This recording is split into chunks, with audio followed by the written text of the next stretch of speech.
Hello les passionnés des grands espaces. Prêts pour une nouvelle aventure ?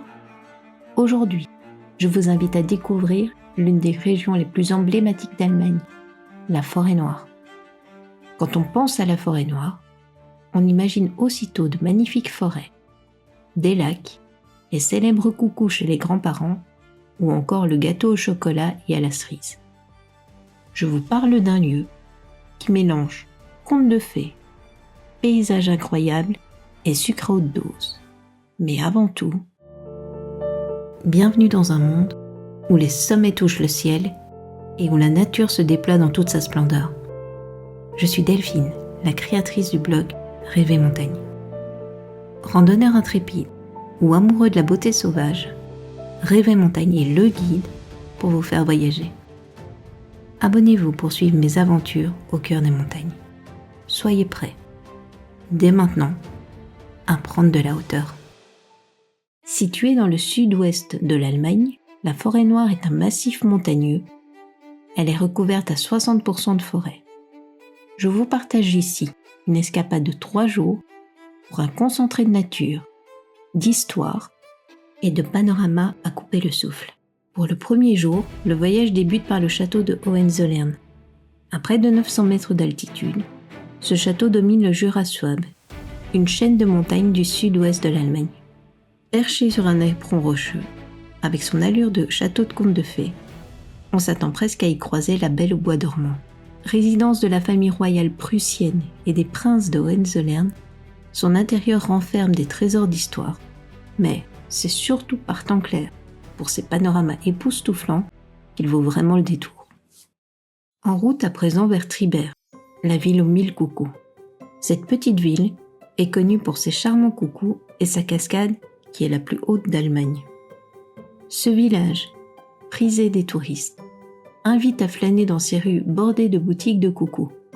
Et plus particulièrement, je pense à la célèbre maison des 1000 horloges.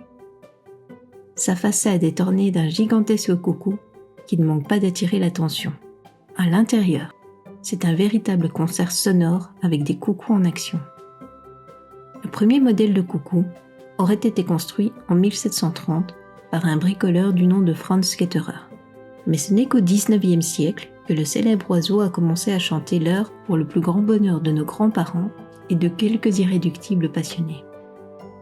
Il se raconte aussi que c'est à Triberg que le célèbre gâteau Forêt Noire a été inventé.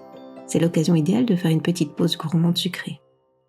Mais Triberg, c'est également sa cascade qui dévale en 7 chutes par-dessus des grosses pierres de granit sur 163 mètres de hauteur. Cette courte balade est aménagée avec des passerelles, mais elle reste relativement raide pour atteindre le sommet de la cascade. Et oui, il y a tout de même 163 mètres à grimper. Il faut suivre les amis. Le spectacle de la cascade est plus impressionnant après un fort épisode de pluie. Le voyage se poursuit le 2e jour vers le Feldberg. C'est le sommet le plus haut de la Forêt Noire. Il culmine à 1493 mètres. Ce massif, formé il y a des millions d'années, est accessible à pied ou en télésiège.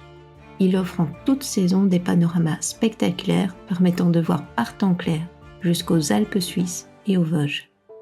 La visite se poursuit par le lac de Schlussi, qui est le plus grand lac artificiel de la région, et est situé à 930 mètres d'altitude. C'était autrefois un lac glaciaire avant d'être endigué pour l'installation d'une centrale électrique.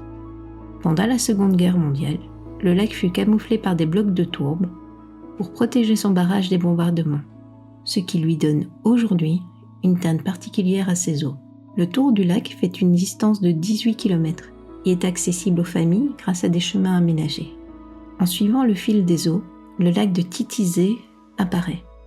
On raconte que le lac doit son nom au général romain Titus, qui traversant les forêts de la Forêt Noire avec ses troupes fut si émerveillé par la beauté du site qu'il lui donna son nom.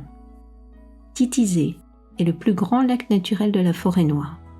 Il s'étend sur 2 km de long pour 700 mètres de large, avec une profondeur de 40 mètres. C'est parti à présent pour le 3e jour, avec une escale hors des frontières allemandes, jusqu'aux chutes du Rhin en Suisse. Avec 150 mètres de large, une hauteur de 23 mètres et un débit moyen de 750 mètres cubes par seconde, ces chutes offrent un spectacle saisissant en toute saison. Cela en fait les chutes au débit le plus puissant d'Europe. De nombreux points de vue ont été aménagés depuis des plateformes panoramiques jusqu'au pont à proximité du château Laufen. En contrebas se trouve le château Wörth, où l'on peut embarquer pour un tour en bateau qui est l'expérience incontournable à faire aux chutes du Rhin, et ce pour ressentir l'immense puissance de l'eau. De retour en Allemagne, il est temps de visiter l'île de Méno, surnommée l'île aux fleurs. Ce joyau du lac de Constance abrite des collections botaniques impressionnantes, dont un arboretum, des serres et des expositions de fleurs qui se succèdent au fil des saisons. Le voyage s'achève sur les rives du lac de Constance. Ce lac majestueux, long de 60 km pour une largeur de 12 km, forme une frontière naturelle entre l'Allemagne, la Suisse et l'Autriche. Sieplingen est sur une presqu'île sur la rive nord du lac de Constance. C'est le lieu parfait pour admirer le lac, surtout en soirée, quand la lumière crée de superbes reflets sur l'eau.